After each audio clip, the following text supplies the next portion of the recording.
ये व्यर्थ के बकवाद करने वाले लोगों से मत मिलो, व्यर्थ के बकवाद करने वाले लोगों की तरफ मत देखो, ये क्या कह रहे हैं, क्या बोल रहे हैं। और तुम भी व्यर्थ का बकवाद मत करो। अपने समय को कीमती मान करके निरंतर प्रिया प्रीतम का नाम जप करो, उनके गुण लीला गाओ, उनकी सेवा में रहो। कभी प्रपंच की बातें, कभी प्रतिष्ठा का चिंतन, कभी नाना प्रकार के मान सम्मान का चिंतन, ये घुसने ना पावे हृदय में। बहुत सावधान रहना चाहिए साधक को। ऐसी बातें देखो मत, ऐसी बातें सुनो मत जिससे तुम्हारा हृदय उद्विग्न होकर प्रभु का चिंतन छोड़ दे। बंद करो अभी। अन्य लोगों के संग का त्याग कर दो, जो भगवत विमुख वार्ता करते हैं, संत निंदा करते हैं, दूसरों की निंदा करते हैं। कुछ हाथ नहीं लगता, ये लोग दुर्गति को प्राप्त होने वाले हैं। भक्तन निंदा अति बुरी भूल करे जिन कोई, किए सुकृत बहु जन्म के छिन में दारे खोए। पर निंदा के किए ते नहीं आवत नहीं कछुआत, मूर्ख पर्वत पाप को ले चल अपने साथ। तो अलम कश्याप संगत्या, ऐसा संग मत करो जिनके पास बैठने से भक्त निंदा, जन निंदा, भगवत निंदा हो। ऐसे से दूर रहो। अलम बंद कर दो ऐसे लोगों का संग। रात दिन हम श्यामा श्याम का नाम जप करेंगे, श्यामा श्याम के लीला गुण गाएंगे, श्यामा श्याम के ही धाम का शोभा का चिंतन करेंगे।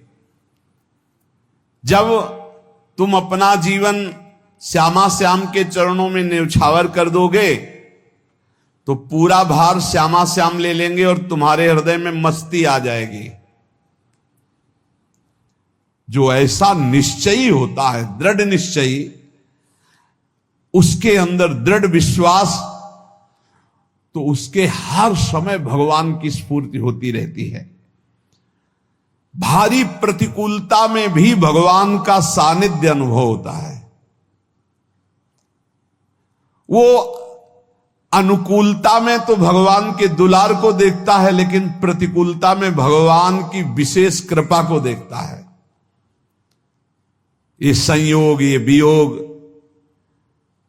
संसार की ये द्वंद्वमयी वृत्तियां भक्तों के हृदय में नहीं चुभती। आए की हुज्जत नहीं, गए की तलाश नहीं, क्योंकि नित्य संयोग भगवत स्मृति के प्रभाव से प्रभु का रहता है। शोक, विषाद बहुत ध्यान देने योग्य विषय है। तभी लोगों को ऐसा लगता है कि ऐसा कैसे हो सकता है। भक्त के चरित्रों को जब सुनते तो लगता है ऐसा कैसे हो सकता है, ऐसी परिस्थिति में भी ऐसा कैसे हो सकता है। क्योंकि तुम मानसिक बुद्धि से युक्त हो और वो भागवतिक स्थिति से युक्त है, इसलिए तुम उसको पार पा ही नहीं सकते। जब तुम अपना जीवन श्यामा श्याम के चरणों में समर्पित कर देते हो हृदय से, फिर उनकी कृपा से सब विघ्न दूर हो जाते, एक अपार मस्ती रहती है। नहीं तो शोक, विषाद, दुख, क्लेश, कष्ट, संताप, भय, उद्वेग, ये सदैव सताते रहते हैं। इसी से डिप्रेशन होता है।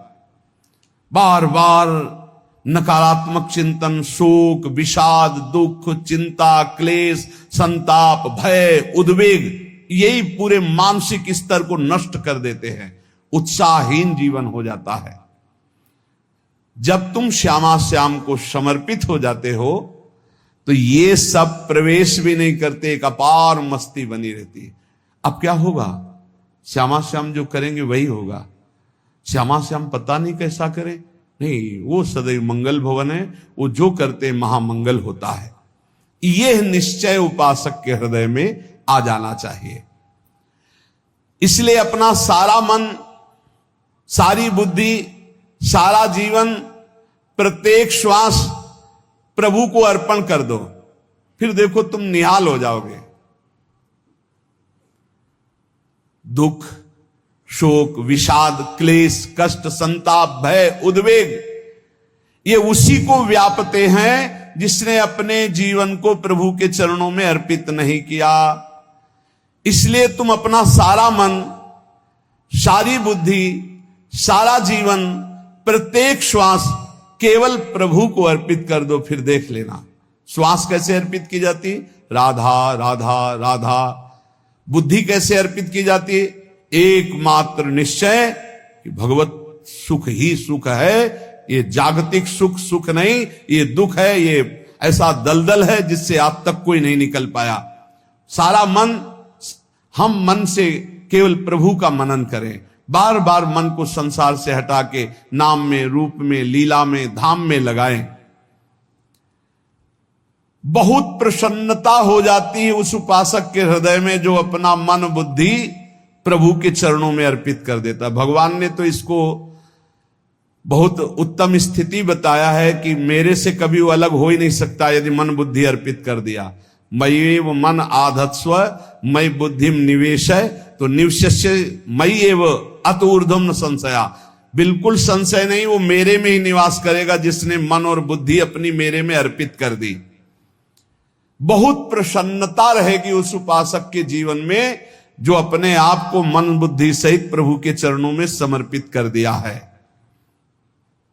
भगवान का आश्रय लेने वाले की पहचान है हर परिस्थिति में प्रसन्न रहना।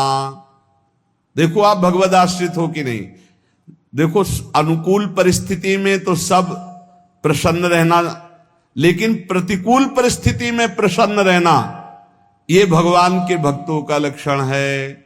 हर परिस्थिति में प्रसन्न रहना ये भगवान के भक्तों का लक्षण है। आनंदगन भगवान का आश्रय मिलते ही आनंद छा जाता है हृदय में। उनके पास आनंद का अभाव होता ही नहीं है। जैसे सूर्य का प्रकाश उदय होते ही सूर्य का प्रकाश संपूर्ण अंधकार को नष्ट कर देता है, ऐसे ही भगवान का संपूर्ण आश्रय लेते ही सब दुख चिंता शोक नष्ट हो जाते, आनंद ही आनंद। तुम भगवान के मंगलमय रूप को नहीं जानते हो, पर उनके मंगलमय भाव को, विधान को मानना शुरू कर दो। जो भी होता है मंगलमय होता है। हमने जीवन में देखा है, अगर इधर कोई बहुत बड़ा सुख दिया तो देर नहीं लगेगी, 24 घंटे नहीं व्यतीत होंगे और ऐसे दुख दे देंगे, जिससे दोनों का समान भाव रख करके ना दुख में तुम भूलो प्रभु को, ना सुख में फूलो, सीधे भगवत मार्ग में चल। पूरे जीवन की बात देखा है, भगवान के मंगल विधान में सदा सर्वदा सुख ही सुख है, इस बात को मान के प्रसन्न हो जाओ।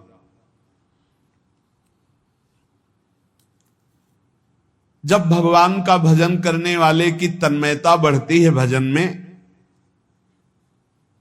तो द्वेषी जन अपने आप तैयार हो जाते हैं। भक्त कभी किसी से द्वेष नहीं करता, अपने आप वो द्रोह करने लगते। तो नरसिंह मेहता जी से बहुत गांव के कई लोग थे जो जलते थे, ऐसे जलते थे कि अब क्या करें, कैसे मिटा दे नरसिंह मेहता जी को। अब उपाय तो मिल नहीं रहा था। तो एक दिन संतों की मंडली आई और उन्होंने कहा कि हम रास्ते में कोई चोर आदि धन ना ले ले, इसलिए यहां से किसी की हुंडी चलती है क्या द्वारिका में? पहले ऐसा था। बोले हाँ हमारे यहां बहुत बड़े सेठ हैं नरसिंह मेहता जी, पर आप कहोगे वो मना कर देंगे। कई बार कहोगे, अगर वो स्वीकार कर ले तो वहां। और उनका लक्ष्य था कि नरसिंह मेहता जी की तो खाने की भी सुविधा नहीं थी, हुंडी कहां की बात आई। उनका था कि जब वो ना कहेंगे तो संतजन नाराज हो जाएंगे, अगर हां कह दिया तो वहां हुंडी चुकेगी नहीं, तो संतजन अपने आप इनको शाप दे देंगे, अपराध बन जाएगा, ये नष्ट हो जाएंगे। संतों को भेजा नरसिंह मेहता जी ने, सबकी दंडवत की, चरण पखाड़े। तो उनका ये इतना रुपया है, द्वारिका में साधु सेवा हम करेंगे, वहां तुम्हारी हुंडी चलती है, तो आप अरे उनका आप कहाँ भूल रहे हो, यहाँ खाने की भी व्यवस्था। बोले हमें सब पहले से बता दिया गया कि आप मना करोगे, बार बार मना मत करो, हमें पता है। तो उन्होंने ठाकुर जी की तरफ देखा, बोले क्या लीला है प्रभु, संतों से हम क्या कहे, ये ले रुपए। उस समय स्वर्ण की मोहरें चलती थी, बेच के बाजार से खूब उन संतों को पवाया, उन्हीं संतों की सेवा की। और उनका अपने सेठ का नाम तो बताओ जहां हमें जाके हुंडी मिलेगी। सेठ, सावल सा सेठ। संत जन गए वहां, पूछा कि नरसिंह मेहता जी का जिन सेठ से परिचय, उनका नाम सावल सा सेठ, उनकी गद्दी कहां है? तो जो कुछ भक्त थे वो द्वारिकाधीश की तरफ संकेत करते कि वही हैं। बोले नहीं नहीं, वो सेठ है, उनकी गद्दी चलती थी। पूरी बाजार में कहीं कोई। अब संत जन एकांत में होकर के बहुत विचलित हुए, क्या हमारे साथ धोखा हुआ? नरसिंह मेहता जैसा संत क्या धोखेबाज हो सकता है? देखो, संशय तो बहुत विचित्र होता है। बड़े बड़ों को संशय हो जाता है। जब भगवती सती जी को संशय हो गया, राम जी को, हे खग हे मृग हे मधुकर श्रेणी, ऐसा पूछते हुए कि सच्चिदानंद कैसे हो सकते, तो किसी को हो सकता है, क्योंकि वो बुद्धि की अधिष्ठात्री देवी है।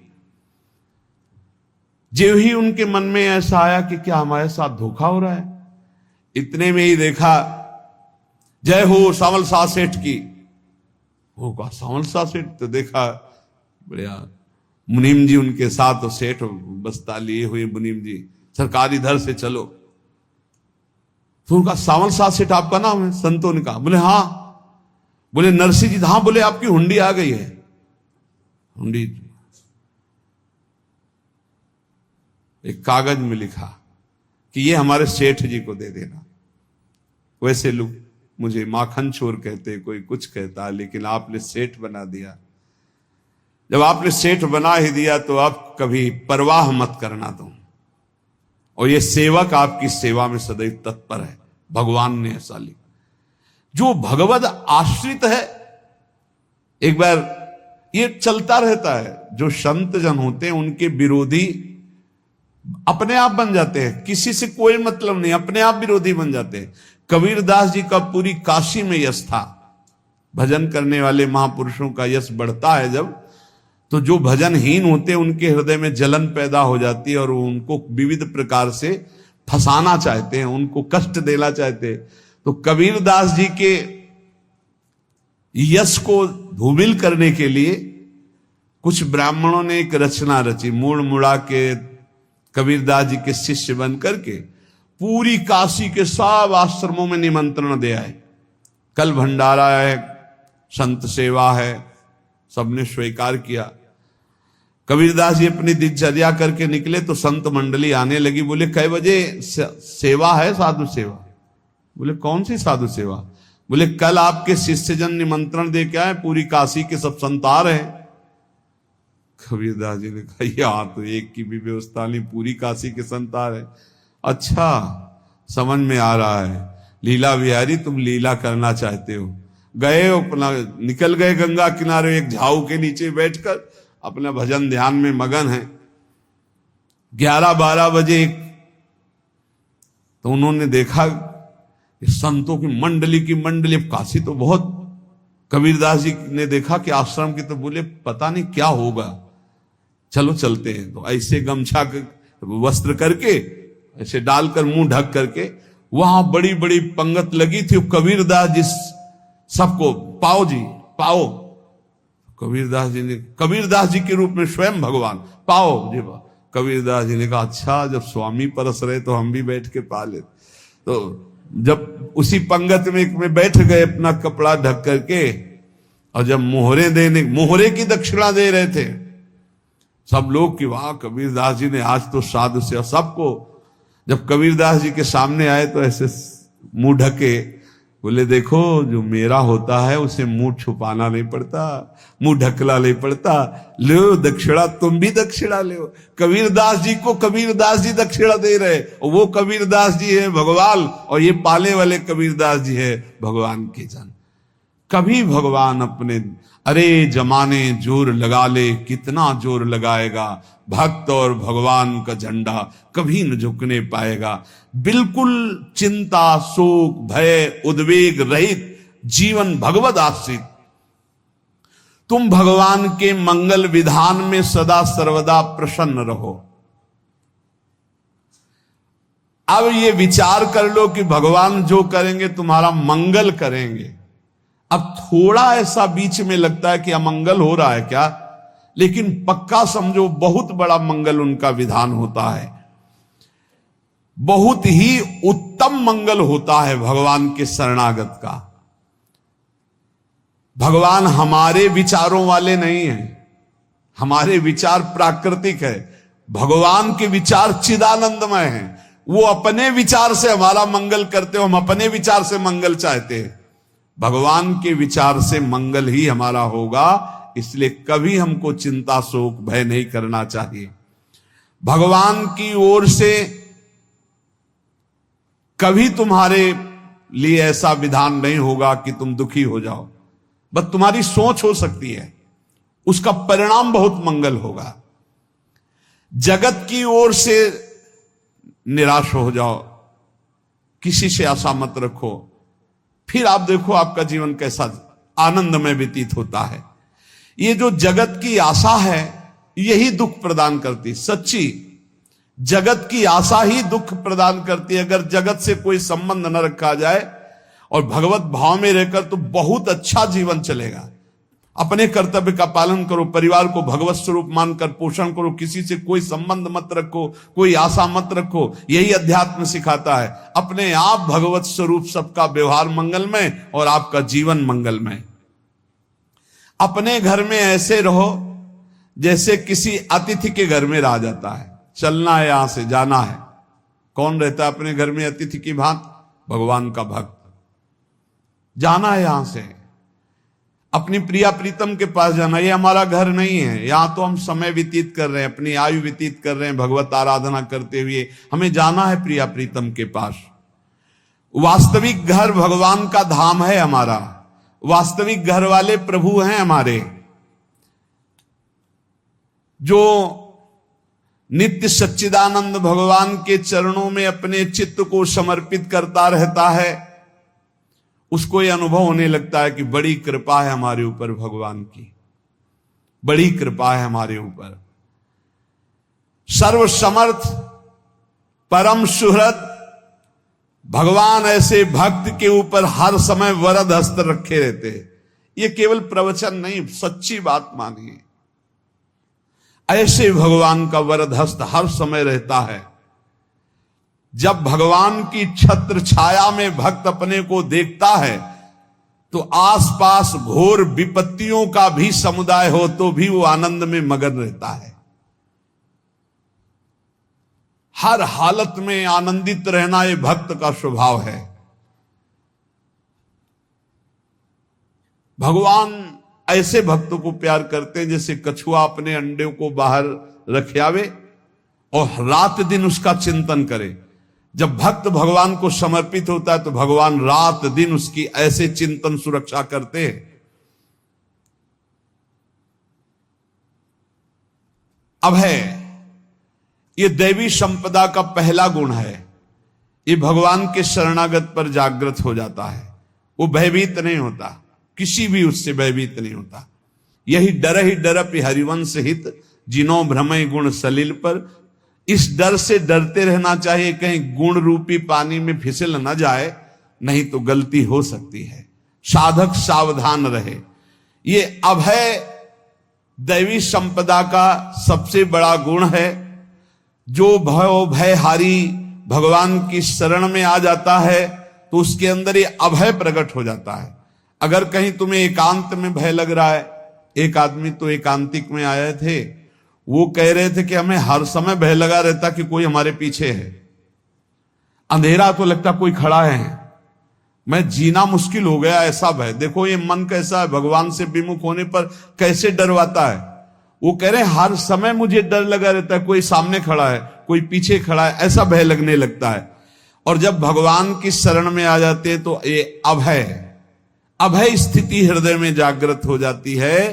कोई भी भय आसपास आ ही नहीं सकता, यहां तक कि नरक का भी भय खत्म हो जाता है जो भगवान की शरण में है। महापापी भी पुण्यात्मा महान भक्तों के समान वो उत्तम गति को प्राप्त हो जाता है जो भगवान की शरण में हो जाता है। पर ये जो भोगों का आश्रय लिए हुए हैं, मनमानी आचरण कर रहे हैं, ये कभी उस अभय को जान ही नहीं सकते कोई अभय पद है क्या। इनको तो कदम कदम पर शोक, भय और दुख की प्राप्ति होगी। कोई बचा नहीं सकता जो भोगों में लगे हैं, मनमानी आचरण कर रहे हैं। अगर निर्भय होना चाहते हो, परम सुखी होना चाहते हो, तो भगवान के शरणागत हो जाओ। सारे जगत को अभय दान देने वाले भगवान हैं। भगवान का एक प्रण है, ममपन शरणागत भयहारी। जो मेरी शरण में आ गया उसके भय का मैं नाश कर देता हूं। साधना में अवस्था मन की मानी जाती है कि आप कितने अच्छे साधक हैं। यदि आपका मन भगवदाकार है, हर समय भगवत चिंतन चल रहा है, आपके स्वप्न भागवती का रहे हैं, आपके विचार भागवतिक हैं, तो आपकी अच्छी साधना हो रही है। और यदि आपके स्वप्न गंदे आ रहे हैं, क्योंकि स्वप्न में मन का ही सारा खेल होता है, और आपकी चिंतन वृत्ति वासनात्मक चल रही, तो अभी साधना का प्रभाव मन पे नहीं पड़ा है। जिसका मन हर समय भगवत चिंतन करता रहता है, वो जीते जी जीवन मुक्त हो जाता अनुभव होता है। जैसे किसी ने कहा कि हमें कैसे पता चलेगा कि हमारा काम हो गया है, तो जैसे आप भोजन पा लेते हैं तो किसी दूसरे से गारंटी थोड़ी लेनी होती कि हम छक गए हैं क्या, आप जरा बताना हम छक गए हैं क्या। नहीं, अपने हृदय में आ जाता है कि अब मैं तृप्त हो गया। ऐसे ही अपने हृदय में आ जाता है कि मेरा काम हो गया, अब मेरा जन्म नहीं होगा। ये हृदय में आ जाता है, अपने आप अनुभव में आ जाता है। जब स्वरूप बोध होता है तो किसी और से सलाह थोड़ी लेनी होती है, वो अपने आप अनुभव में आ जाता है। हां, यदि गुरुदेव का वर्ण नहीं किया है तो फिर आपको किसी न किसी गुरु से प्रमाणित करवाना पड़ेगा। और अगर गुरुदेव का वर्ण किया है तो वही मंत्र, वही नाम, वही गुरु शरणागति आपको अंदर से पुष्ट कर देगी कि आपका काम हो गया है। विषय चिंतन करता हुआ मन विषय आसक्ति को प्राप्त होता है। विषय आसक्ति को प्राप्त हुआ मन बार बार जन्म मरण और नरक को प्राप्त होता है। बस ये विषय चिंतन हटाना ही प्रमुख कर्तव्य साधना का है। बार बार मन को विषयों से हटा करके प्रभु के नाम में लगाओ, प्रभु के रूप में लगाओ, प्रभु की लीला में लगाओ। जहां भगवान प्रकट होते हैं वहां परमानंद की बाढ़ आती है। पर ये ध्यान रखें, गुलाब का फूल कांटों में खिलता है, उसकी सुगंध लेनी, फूल लेना है तो कांटों से बचाकर। ऐसे ही जब आप भगवत चिंतन के लिए चलेंगे तो आपका चिंतन चुराने के लिए माया विविध नाटक करेगी, कांटे फैलाएगी। कोई तुम्हारी निंदा करेगा, कोई अपमान करेगा, कोई उपहास करेगा, तुम्हारी अव्यवस्था हो सकती है, तुम्हारी परिस्थिति बहुत भयावह हो सकती है। इन परिस्थितियों में भी भगवत चिंतन का तार ना टूटने पावे तो आगे गुलाब का फूल है।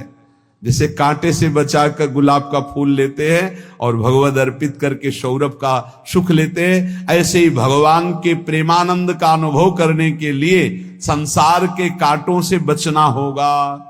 और खिलेगा यही फूल संसार में ही, मनुष्य देह में, और योनियों में नहीं। भगवत प्राप्ति स्वर्ग में नहीं होगी, इसी मृत्यु लोक में होगी। पहले मन नहीं लगता भगवत चिंतन में, भगवत चिंतन जबरदस्ती करना पड़ता है। भगवत चिंतन जे ही प्रारंभ करोगे ते ही बहुत बाढ़ आ जाएगी पाप चिंतन की। ध्यान दीजिए, बहुत लोग प्रश्न करते रहते हैं कि हम जब भजन में बैठते हैं तो बहुत गंदी बातें आती, मन बड़ा चंचल होता है, भाग जाता है। ऐसा प्रारंभ में जब कोई भगवत चिंतन प्रारंभ करता है तो उसका मन विषयों में भागता है, गंदी बातों में भागता है। अब लोग कहते पहले तो हमारा चिंतन बढ़िया होता था, अब चिंतन नहीं होता। तो कोई सिद्ध पुरुष थोड़ी हो गए, तुम्हें जबरदस्ती चिंतन करना होगा। जगत के प्राणी में जहां मन जाए तो इसमें भी भगवान, पदार्थ में मन जाए तो उसमें भी भगवान। जहां जहां मन जाए वहां वहां भगवान देखो, या मन को हटाकर नाम मंत्र में लगाओ। ऐसे भगवत स्मृति जागृत की जाती, बार बार प्रयास करना होता है। कई लोग ये प्रश्न करते हैं कि हमसे बड़े पाप हो गए तो क्या हमें भगवान की प्राप्ति हो जाएगी? तो यहां कह रहे हैं भगवान किसी के पूर्व जीवन को नहीं देखते हैं, वर्तमान के भजन को देखते हैं। पकड़ो इस बात को।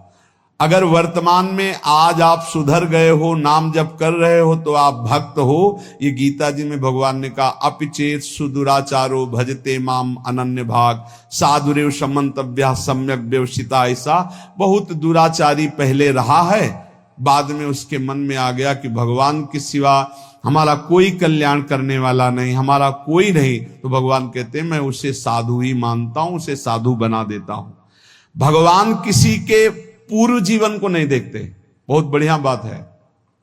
कल तक हम क्या करते रहे भगवान नहीं देखते, आज क्या कर रहे हो ये देखते हैं। यदि आज आप भजन में लग गए हो, अच्छे आचरण कर रहे हो, तो आपको भगवत प्राप्ति हो जाएगी। भगवान ये नहीं देखते कि पूर्व में पुण्यात्मा रहा है कि पापात्मा रहा है। भगवान वर्तमान में देखते कि मेरा भजन कर रहा है, बस इसी से कल्याण कर देते हैं। पकड़ो इस बात को, तो कभी प्रश्न नहीं उठेगा कि क्या हमको भी भगवत प्राप्ति हो सकती है क्या। हमारा मन यदि श्री भगवान को चाहने लगे तो श्री भगवान हमारे मन में ही आकर बस जाएंगे। भगवान की रूप माधुरी में मन डूबने लगेगा। यथार्थ सत्य, जो भगवान से थोड़ा भी प्यार करने लगे हैं, उनके हृदय में भगवान की उनकी भावना के अनुसार झलक आने लगी है। हृदय में प्रभु के आते ही अनंत जन्मों के संस्कारों का नाश हो जाता है। इसलिए तुम अपने पहले वाले घृणित जीवन को याद भी मत करो और उसको सोचकर जरा निराश भी मत हो। अमावस्या में घोर अंधकार रहता है, पर प्रातः काल में अंधकार नष्ट हो जाता है। ऐसे ही नाम का उच्चारण करते ही तुम्हारे जितने पाप अंधकार हो सब नष्ट हो जाएंगे। तुम चाहो कि एक क्षण भी प्रभु को ना भूलो। अब वर्तमान में ऐसी स्थिति बनाओ। जो प्रभु को नहीं भूलने की चाह करता है कि मुझे ऐसी स्थिति प्राप्त हो कि मैं कभी प्रभु को ना भूलूं, तो सच्ची मानो और कोई बात भगवान सुने ना सुने, ये बात जल्दी सुन लेते हैं। भजन की मांग करो तो बहुत जल्दी भगवान पूर्ण करते हो। भजन जिसका चलने लगा तो फिर लोकांतर के सारी रिद्धियां सिद्धियां सुख वैभव तो उसके चरणों में लौटते हैं। जब हम प्रभु से प्रभु का स्मरण न मांगकर भोग मांगते हैं, तभी हमारा भजन रुक जाता है, भजन नहीं चल पाता। यदि हम प्रभु से केवल भजन मांगे तो विश्वास करो ब्याज में सब हो जाएगा। मूल भजन तो आपका बचेगा ही, ब्याज में लोकांतर के भोग आपके चरणों में लुटते घूमेंगे। आप भजन करके तो देखो। अरे घिघियाने की जरूरत नहीं, किसी से मांगने की जरूरत नहीं, भजन करके देखो, सब ठीक हो जाएगा, सब अपने आप बन जाएगा। हम बहुत बड़ी भूल कर देते हैं कि थोड़ा भजन करके प्रभु से कुछ सांसारिक वस्तुएं, स्थितियां, परिस्थितियां बदलने की मांग कर लेते हैं, जिससे भजन छूट जाता है। प्रभु की स्मृति इतनी महान है कि जिन्होंने बैर भाव से प्रभु का स्मरण किया उनको भगवान की प्राप्ति हो गई। जैसे कंस आदि भगवान से बैर ही तो रखते थे, लेकिन भगवान की स्मृति रहती थी। स्मृति ने उनको भगवत प्राप्ति करा दी। स्मृति में महान सुख है, पर वो जब भक्ति रस से युक्त स्मृति होती तब माधुर्य रस, प्रेम रस का अनुभव होता है। कल्याण तो वैर भाव से स्मरण करने वालों को भी प्राप्त हो गया। यदि आप भक्त हो और ये चाहते हो कि आपकी भागवती की स्थिति बहुत जोर की हो, तो हम आपसे प्रार्थना करते हैं कि रोज प्रभु से एक ही बात मांगिए, मुझे अखंड स्मृति दीजिए। अर्जुन जी को पूरी गीता जी सुनने के बाद यही मिला, नष्टो मोहा स्मृति लब्ध्वा। स्मृति, प्रभु आप हम पे ऐसी कृपा कर दो कि हमारे हृदय में किसी और व्यक्ति, वस्तु, स्थान की स्मृति न रह जाए, केवल आपकी स्मृति रह जाए। ये चाह भगवान बहुत जल्दी पूर्ण कर देते हैं यदि उपासक हृदय से ये बात मांगे। भगवान की कृपा से ही ऐसा हो सकता है कि अखंड स्मृति ये कर्म फल से नहीं मिलती है। प्रभु के प्रति निर्भर होकर जो दैन्यता पूर्वक प्रभु से मांगता है और हर समय अभ्यास करता रहता है भगवत स्मरण का, उसको ये स्मृति मिलती है। और स्मृति मिल गई तो इससे बड़ी कोई स्थिति नहीं, हर समय भगवान का स्मरण। प्रभु से मन प्रतिपल नया नया स्वाद लेकर के आसक्त होता रहता है, नवम नवम। प्रभु कभी बासी नहीं होते। जैसे किसी व्यक्ति को देखो तो देखते देखते मन हट जाएगा कि देख लिया, बहुत सुंदर है, ठीक है, लेकिन वो एक दिन मन हट जाएगा। और प्रभु की सुंदरता नवम नवम है, प्रभु के नाम का स्वाद नवम नवम है, प्रभु की लीला का स्वाद नवम नवम है, प्रभु के धाम की शोभा नवम नवम है। जैसे आचार्य महाप्रभु हरिवंश चंद्र जी कहते, नयो नेह नवरंग नयो रस नवल श्याम वृषभानु किशोरी, नव पीतांबर नवल चूनरी, नई नई बूंदन भींजत गोरी, नव वृंदावन हरित मनोहर, नव चातक बोलत मोर मोरी, नव मुरली जो मल्हार नई गति, सब कुछ नया। तो नवम नवम प्रभु प्रतिपल नवम नवम प्रभु का रूप, प्रियाजू का नवम नवम, अबहीं और अबहीं और अबहीं और है। तो कहते हैं जब मन निरंतर स्मृति में डूबता है तो जब प्रभु की रूप माधुरी प्रकाशित होती तो ऐसी नवम नवम कि कभी ये नहीं होता कि रूप बासी हो गया, ये वही रूप है जो हमने अभी देखा था, नवम नवम। इसलिए आनंद की उफान आती रहती है उपासक के हृदय में। ऐसी प्रियता, ऐसा आनंद बिना भजन के नहीं अनुभव में आएगा। इसलिए तुम विश्वास करो, तुम्हें बहुत सुंदर सुख मिलने वाला है, आगे अपार सुख मिलने वाला है। ये थोड़ा दुख का समय काट लो, जब तक जीवन है ये दुख सुख की लहर आती रहेगी, आप इसको सह जाओ, आगे बहुत आनंद है, विश्वास मान लीजिए, बहुत आनंद है। जो ये विश्वास कर लेता है वो प्रभु के मार्ग में चलकर प्रभु को प्राप्त कर लेता है। नहीं तो इतने रोड़े हैं कि आप ऊब जाओगे, बहुत रोड़े हैं। जो प्रभु के मार्ग में चलता है तो माया के बहुत से पार्षद अपना प्रभुत्व दिखाने उनके पास आते हैं, महिमा अपनी दिखाने, पर वो किसी वस्तु स्थिति अवस्था प्राणी पदार्थ का प्रभाव स्वीकार ही नहीं करता, क्योंकि भगवत स्मृति परायण है, भगवान की कृपा पर विश्वास है, इसलिए उसको कोई फंसा नहीं पाता। वो नित्य निरंतर प्रभु से घुला मिला रहने के कारण उसकी मस्ती में कोई फर्क नहीं पड़ता। माया का प्रभुत्व रखने वाले उसे फंसाने की चेष्टा करते हैं, पर उस पर किसी का असर नहीं होता, वो कहीं लिप्त नहीं होता, वो कहीं दुखी सुखी नहीं होता, वो हर समय प्रसन्न रहता है। तुम देखो, हर समय प्रसन्न रहते हो? यदि नहीं तो तुम किसी व्यक्ति वस्तु का आश्रय लिए हुए, प्रभु का नहीं। अगर हां तो हर समय प्रभु का स्मरण चलना चाहिए, हर समय प्रभु के आश्रित हो, फिर देखना ये आनंद, ये प्रसन्नता क्या रूप रखती है। बड़े बड़े मस्त संतों को देखा, मस्त ऐसे उन्माद में मस्त है, उस सुख के लिए ललचाओ, कब तक जन्मते मरते रहोगे, कब तक बार बार दुख भोगते रहोगे, कब, बड़ा प्रपंच है ये। भगवान का स्मरण परम पुण्यात्मा पुरुष का हृदय माना जाता है, बहुत पवित्र हृदय, बड़ा पुण्यात्मा हृदय जिसमें भगवान का स्मरण। भगवान का विस्मरण पापात्मा पुरुष, भयानक विपत्ति दुर्भाग्य आते हो। सुदृढ़ निश्चय करो, अब हम भगवान के स्मरण में अपना समय व्यतीत करेंगे। मेहनत करो, कार्य करने के लिए कोई मना नहीं, आप नौकरी करो, किसानी करो, व्यापार करो, पर अंदर अंदर भगवत स्मृति, भगवत स्मृति ही सबसे बड़ी स्थिति है।